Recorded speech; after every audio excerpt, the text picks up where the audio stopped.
Alhamdulillah. Alhamdulillahillazi muharrama awal sinin wajallahu syahran mubarakan liqaumil mu'minin. Asyhadu an la ilaha illallahul malikul haqqul mubin wa asyhadu anna sayyidana Muhammadan abduhu wa rasuluhu sadiqul walil amin tibil qulubi wa da'waiha wa afiyatil abdani wa sifaiha wa nuril absyari wa gijaiha wa ala alihi wa sahbihi wa sallim amma ba'an. Fa ya ibadallah ittaqullah haqqa tuqatih wa la tamutunna illa wa antum muslimun. Wa qala Allah ta'ala fil kitabil azizil karim. A'udzu billahi minasy syaithanir rajim. Bismillahirrahmanirrahim. Wa ma ubarru nafsi inna nafsa la amratun bisu'i illa ma rahima rabbi inna rabbi ghafurur rahim. Faqala Nabi sallallahu alaihi wasallam istatur yaqulu naro bisitatin bi ayyi ulama bi adlil umarok bi syaqawatil aqniya bi da'watil fuqara'i. Masyaallah muslimin jamaah Jumat Masjid Raya Kota Pekanbaru rahimakumullah. Bersyukur kita kehadirat Allah Subhanahu wa taala. Selawat dan taslim tak henti-hentinya kita aturkan kehadiran Nabiullah baginda Rasulullah Muhammad sallallahu alaihi wasallam. Pada kesempatan yang amat sangat berbahagia ini, bertepatan dengan tanggal 14 Muharram 1444 Hijriah atau bertepatan pula dengan tanggal 12 Agustus tahun 2022 Miladiah. Hampir satu dekade, hampir 10 tahun namanya, bangsa kita ini banyak menghadapi persoalan. Bangsa kita dihujani dengan berbagai macam pergulatan dalam konteks kehidupan politik, dalam kehidupan teologis, dalam persoalan sosiologi di masyarakat, hingga sampai pada aspek institusi yang membawa isu pada ruang-ruang publik di masyarakat. Persoalan ini tentunya membutuhkan sebuah jawaban di dalam setiap panggilan dakwah. Jamaah Jumat rahimakumullah, beberapa tahun yang silam, sebagaimana yang disampaikan tadi oleh panitia masjid, bahwa kita sedang menghadapi berbagai macam persoalan termasuk isu global COVID-19 Corona, sehingga umat Islam di belahan dunia secara khusus yang ada di Indonesia tidak bisa berkumpul, tidak bisa menghadiri setiap pelaksanaan ibadah yang dilaksanakan pada setiap masjid karena isu pandemi COVID-19. 1443 Hijriah sampai hari ini 1444 Hijriah, tahun Hijriah, tahun baru Islam, Allah Subhanahu wa taala membukakan pintu gerbang hidayah bagi pemerintah dan seluruh komponen masyarakat Indonesia, dan kita boleh melaksanakan ibadah termasuk tabligh akbar dimanapun kita laksanakan. Dari seluruh perhatian masyarakat terkait dengan fenomena kehidupan yang ada, persoalan yang menyeruak di publik, dan hari-hari terakhir ini kita digemparkan dengan berbagai macam persoalan secara institusi. Masyarakat diseret ke dalam arus politik, masyarakat dibawa kepada percakapan-percakapan politik, logika masyarakat berspekulasi tentang persoalan yang terjadi. Sementara di sisi yang lain, masyarakat menghadapi berbagai macam kesulitan, baik kesulitan ekonomi, kesulitan dalam aspek sosial, sosiologi politik, sampai kepada aspek antropologi budaya. Ini merupakan sebuah pertanyaan jawaban sekaligus. Negara kita ini telah jauh dari panggilan Allah. Negara kita ini telah jauh dari perintah-perintah Allah, bahkan jauh daripada konteks kebenaran Al-Quran. Indonesia dikenal oleh dunia sebagai mayoritas penduduk masyarakat banyak, sebagai mayoritas masyarakat Muslim. Persoalannya terjadi karena kita mengundang persoalan ini. Ketidakstabilan dalam roda pemerintahan.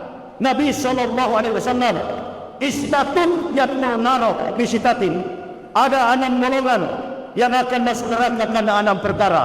Yang pertama, al-umara'u bil juhuri, pemerintah, penguasa yang sewenang-wenang. Yang kedua, wal arabu bitasmi, orang Manui yang fanatis kesukuan. Yang ketiga, wa ahlul istaqli bil jahli, orang kampung karena darah. Yang keempat, wadatinu bil kibri, kepala daerah yang sombong. Yang kelima, pedagang pengkhianat. Wa ahlul istaqli bil jahli, wadatinu bil kibri, matudar bil khianati, para pedagang pengkhianat. Dan yang keenam, wal ulama'u bil hasad, ulama-ulama yang dengki. 6 kategori inilah yang mengundang kita untuk menghadapi berbagai macam persoalan. Kita berganti-ganti pemimpin negara, dari presiden yang pertama, presiden yang kedua, presiden yang ketiga, sampai presiden yang ketujuh. Kita tidak pernah menghadapi persoalan sebenarnya yang kita hadapi sekarang. Ini bukan karena pengaruh alat, ini bukan karena kuasa dari Allah, tapi ini kita yang terlalu banyak kesalahan di hadapan Allah Subhanahu wa taala. Masyarakat Indonesia dikenal sebagai masyarakat yang santun. Masyarakat Indonesia dikenal sebagai masyarakat yang taat, masyarakat yang disiplin, masyarakat yang dengar-dengaran kepada umara, kepada pemerintah dan para ulama.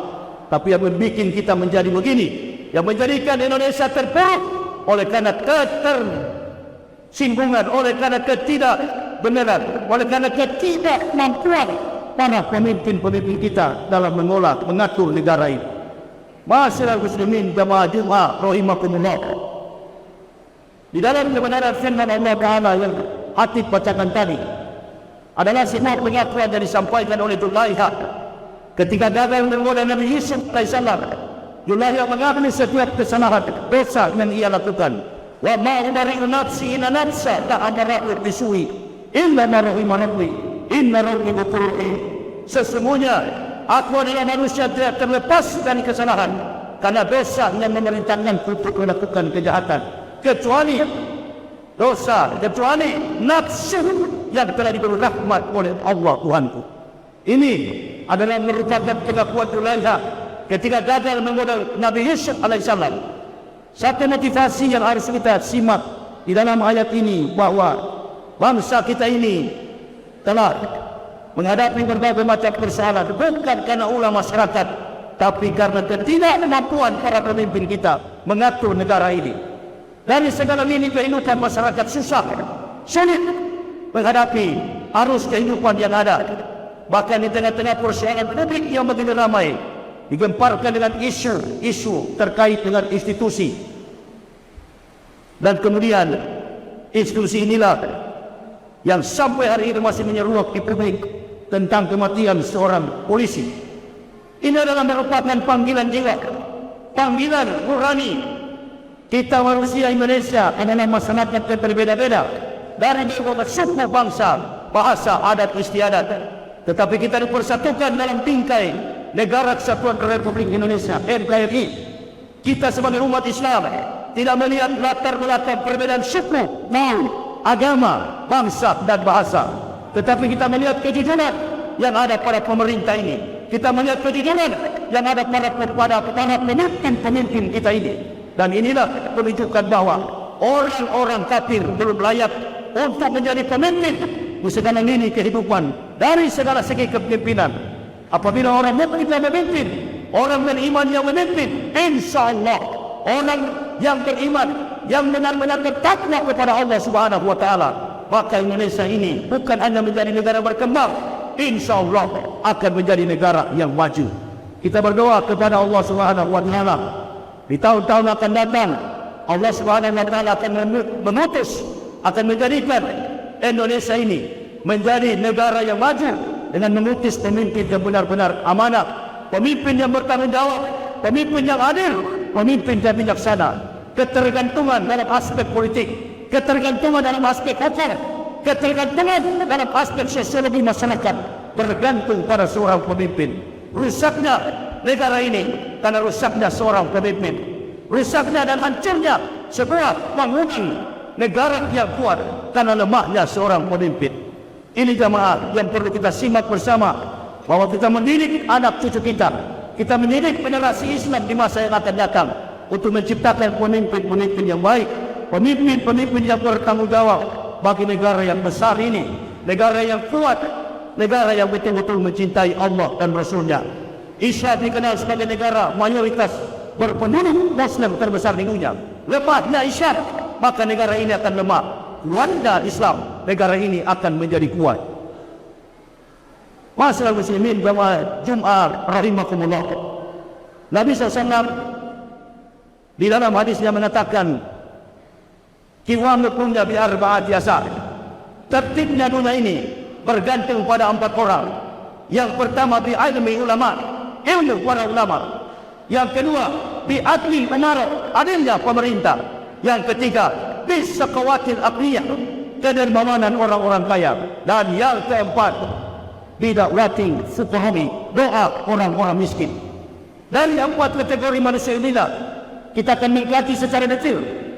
Bi ilmi ulama, ilmu para ulama. Ilmu para ulama disampaikan kepada umat, bahkan kepada para pemimpin negara ini, agar negara dan agama ini menjadi baik. Ilmu para ulama disampaikan kepada seluruh manusia yang ada di dunia, agar dunia ini menjadi baik. Qiwamat dunia bi arba'ati asar. Bukan hanya negara, tapi dunia. Tertibnya dunia ini bergantung kepada ilmu para ulama, bi ilmi ulama. Yang kedua bi adlim tenaro, adillah pemerintah. Di samping kelemahan pemerintah, di samping kelemahan pemimpin, ketidakadilan inilah yang membuat negara ini semakin rusak, semakin hari semakin hancur. Ketegangan, kegaduhan di masyarakat hampir 10 tahun di era kepemimpinan rezim ini selalu terjadi persoalan kegaduhan di masyarakat. Rezimnya tidak pernah lepas dari persoalan. Ini harus disampaikan sebagai ilmu para ulama. Ulama menegur, sebagaimana hakim di pengadilan menyampaikan kepada seorang terdakwa hukuman. Dakwa itu artinya menuding, memvonis, menjatuhkan hukuman kepada yang bersalah. Yang kedua, di adil imara, adilnya pemerintah, keadilan sosial bagi seluruh rakyat Indonesia. Berulang-ulang yang dinafaskan dalam nafas kita bersama, yakni Pancasila, tidak hanya dijadikan sebagai reaksi politik, tetapi dijadikan sebagai implementasi, refleksi kehidupan, baik dalam kehidupan pribadi, masyarakat, rumah tangga, berbangsa dan bernegara. Yang ketiga, bisa kuatin apnia, kedermawanan orang-orang kaya, merupakan sebuah panggilan bagi orang-orang kaya untuk membantu di tengah keterpurukan masyarakat yang begini susah. Maka dibutuhkan orang-orang kaya untuk bersedekah, membantu saudara-saudara kita yang dalam kesusahan. Yang keempat, bida'watil fuqara'i, doa orang-orang miskin. Keterpurukan bangsa ini karena ketidakadilan kepada orang-orang miskin, orang-orang akan menuntut orang-orang miskin. Dan apabila mereka berdoa, maka inilah yang terjadi. Inilah kenyataan bangsa Indonesia, bangsa yang diberkahi oleh Allah dengan melimpah nikmat barokah sumber daya alam terkaya di dunia, tetapi kita menghadapi kesusahan saat-saat terakhir ini. Bahan bakar minyak naik, rencana undang-undang akan disahkan. Semua ini merupakan sebuah hal yang kontroversial. Tidak pernah terjadi kedamaian, tidak pernah terjadi ketenangan di tengah bangsa ini. Setiap hari kita diwarnai dengan persoalan.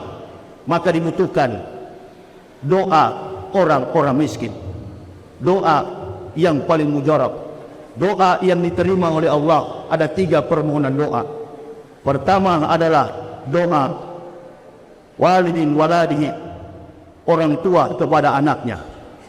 Doa orang tua kepada anaknya, walidin waladihi. Doa orang tua kepada anaknya, ayah ibunya. Apabila engkau merantau anakmu, engkau keluar kemanapun berada, engkau akan diberkahi oleh Allah. Anak ini anak yang dengar-dengaran. Dan sebaliknya apabila anak ini durhaka, maka doa orang tua, kemanapun engkau pergi jungkir balik mencari nafkah, engkau akan mendapatkan kemalangan dimanapun kamu berada. Inilah doa orang tua. Sangat penting untuk meminta doa. Untuk menjadi seorang pemimpin, kita harus meminta ridha dari orang tua, kemudian kepada Allah dan Rasulnya. Dan yang ketiga, dakwatul musafiri, doa orang-orang musafir, doa yang didengar oleh Allah. Dan yang ketiga, doa yang paling bahaya, dakwatul mazlumi, doa orang-orang yang teraniaya. Orang-orang yang teraniaya, doanya akan tembus sampai ke langit dan tidak ada cakupan penghalang di dalam doa mereka. Ini yang terjadi pada ulama-ulama kita, para kiai, para buya, para ustaz, para mubalik, yang tidak ada masalah kemudian ditangkap dan dipenjarakan.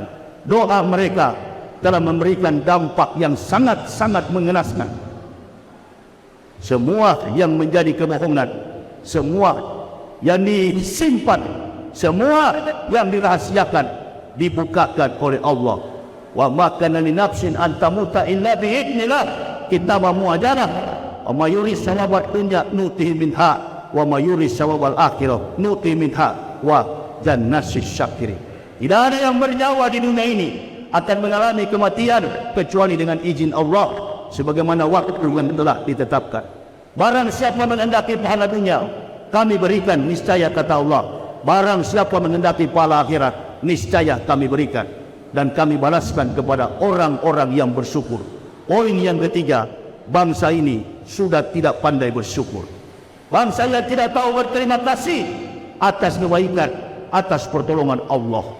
Kita berdoa seluruh jamaah agar pada Jumat ini, Muharram kali ini, merupakan pintu gerbang keberkahan bagi bangsa ini. Akan ada pemimpin-pemimpin yang saleh-salehah akan menggantikan para pemimpin-pemimpin yang tidak sabar, yang tidak tahu bersyukur dan tidak adil. InsyaAllah dengan menyampaikan risalah ini akan menumbuhkan rasa keimanan kita, kesadaran bagi kita semua bahwa hidup ini adalah sementara. Kita akan kembali ke rahmatullah, kita akan pulang ke rahmatullah. Hatib secara pribadi adalah orang yang terus-menerus menegakkan Islam. Menegakkan Islam bukan hanya hatib pribadi, tanggung jawab kita semua. Jamaah Jumat rahimakumullah, dalam kehidupan pribadi, dalam kehidupan rumah tangga, bermasyarakat, berbangsa dan bernegara, ini harus ditegakkan. Inilah ilmu para ulama, bi ilmi ulamai, disampaikan setiap saat. Di sisi yang lain, para ulama-ulama kita sudah tidak konsentrasi menyampaikan ilmu kepada umat. Mereka lebih cenderung kepada persoalan-persoalan politik. Mereka lebih cenderung kepada hal duniawi. Hubbud dunya ra'sul hadiat, cinta kepada dunia akar dari segala kejahatan. Hanya dapat dihitung dengan jari kita orang-orang yang istiqomah, orang-orang yang konsisten di dalam menjaga keutuhan negara ini dan kejayaan Islam di masa yang akan datang. Mudah-mudahan dari beberapa nasihat Nabi SAW dan beberapa kalimat firman Allah yang disampaikan, kita adalah orang-orang yang memohon ampun kepada Allah. Kita berdoa segala persoalan di tengah bangsa ini terselesaikan dengan baik.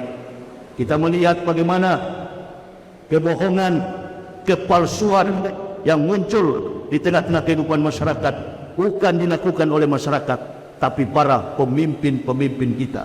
Bukan yang ada di daerah, pemimpin-pemimpin kita yang ada di pusat. Oknum-oknum pemimpin kita yang ada di pusat. Pemimpin daerah hanya menerima perintah mereka, tetapi yang melakukan perintah, yang memerintahkan mereka adalah pemimpin pusat. Persoalan inilah yang merupakan persoalan yang sangat kontekstual. Bulan Muharram adalah bulan yang penuh ampunan. Dari semua latar belakang historik, catatan sejarah para nabi terjadi pada bulan Muharram. Nabi Adam memohon ampun pada bulan Muharram. Nabi Ibrahim dilempar ke dalam lautan api, memohon ampunan pembelaan Allah di bulan Muharram. Nabi Musa membelah laut di bulan Muharram. Nabi Nuh menyelamatkan umatnya di bulan Muharram, memohon ampun kepada Allah. Nabi Nuh di dalam pendidikan Nabi Musa membelah laut di bulan Muharram, tepatnya tanggal 10 Muharram. Dan ini semua terjadi pada bulan Muharram. Mereka memohon ampun pada bulan Muharram. Ini adalah bulan kita memohon ampun kepada Allah. Mudah-mudahan ampunan Allah akan membimbing masyarakat bangsa kita ini, membimbing agama kita ini, terutama agama Islam. Kita melihat orang-orang mulai mencalonkan diri menjadi pemimpin di masa yang akan datang. Hatib tidak dapat menyimpulkan siapakah pemimpin yang terbaik Indonesia di masa datang, tapi akan ketahuan. Kita hanya berdoa kepada Allah, ya Allah ya Rabbi, utuslah pemimpin yang terbaik. Kami sebagai umat Islam lelah menghadapi persoalan. Islam dibawa kepada percakapan politik, dan semua ulama harus berbicara tentang hal ini demi kesinambungan, demi kejayaan Islam di masa yang akan datang. Sekali lagi, tegaknya negara kesatuan Republik Indonesia karena kuatnya Islam, lemahnya negara kesatuan Republik Indonesia karena lemahnya Islam. Dan hal yang kedua, sebagai kesimpulan, orang kafir tidak bisa dipercaya sebagai pemimpin. Orang kafir tidak bisa dipercaya memimpin dalam segala lini kehidupan. Kekacauan yang terjadi ini karena kepemimpinan yang dilakukan orang yang bukan Islam. Barakallahu bil ayati wa dzikri hakim. Innahu huwat taqur rahim. Allahumma salli ala sayyidina Muhammad wa ala alihi wa sahbihi wa